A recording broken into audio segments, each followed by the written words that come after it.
Hello friends, இன்றைக்கி பார்த்தீங்கன்னா நான் கோயிலுக்கு தான் வந்திருக்கேன். ஃபஸ்ட்டு பொங்கல் வைக்கலான்னு சொல்லிட்டு எல்லாத்தையும் ரெடி பண்ணிகிட்டு இருந்தோம். நாங்கள் பார்த்தீங்கன்னா ஒரு 10 போல் வந்தோம். அப்பயே பார்த்தீங்கன்னா கோயிலில் வந்து பயங்கர கூட்டமாக இருந்துச்சு. நிறைய பேர் பொங்கல் வச்சுட்டும் இருந்தாங்க, சாமி கும்பிட்டு வந்துட்டும் போயிட்டும் இருந்தாங்க.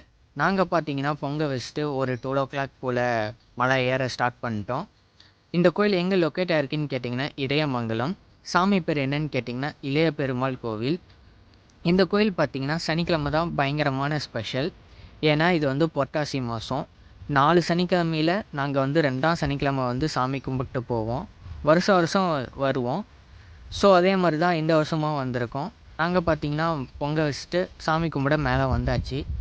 மேலே வந்துட்டு சாமிலாம் சுற்றி பார்த்துட்டு இருக்கும்போது அப்படியே அவுட்டர் வியூ பார்க்கலான்னு சொல்லிட்டு அப்படியே ஓரத்தில் வந்து பார்த்துட்டு இருந்தோம். அப்போ தான் பார்த்திங்கன்னா நம்ம காவேரி ஆறு கண்ணில் பட்டுச்சு. எங்கேருந்து தானே கேட்குறீங்க, இருங்க காட்டுறேன்.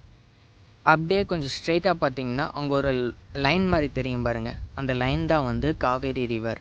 பார்த்தீங்கன்னா மேலேருந்து பார்க்க அவ்வளோ சூப்பராக இருக்குது. ஃபுல்லாக வந்து தென்னை மரம் தான் இங்கே வந்து மேக்ஸிமம் வச்சுருக்காங்க. ஸோ பார்க்கவே வந்து அவ்வளோ சூப்பராக இருந்துச்சு. இதான் வந்து கோயிலோட கோபுரம்.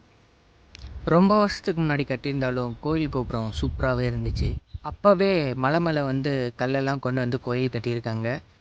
பார்த்தீங்கன்னா அங்கே ஒரு குளம் தெரியுது பார்த்தீங்களா, அந்த குளத்துலலாம் போன வருஷம் அதுக்கு போன வருஷம்லாம் தண்ணியே கிடையாது. போன வருஷம் மழை பெஞ்சதில் தான் இன்னமும் அந்த தண்ணி வந்து இருக்குது. அதனால தான் கொஞ்சம் பார்க்கவே செழிப்பாக இருக்க மாதிரி இருக்குது.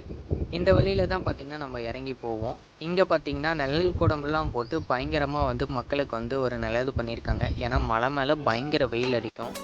ஸோ அதுவும் இல்லாத பார்த்திங்கன்னா நிறையா ஃபெசிலிட்டிஸ் வந்து முன்னே இருந்ததுக்கு இப்போ நல்லா கொண்டு வந்திருக்காங்க. அது வந்து சூப்பராக இருந்துச்சு.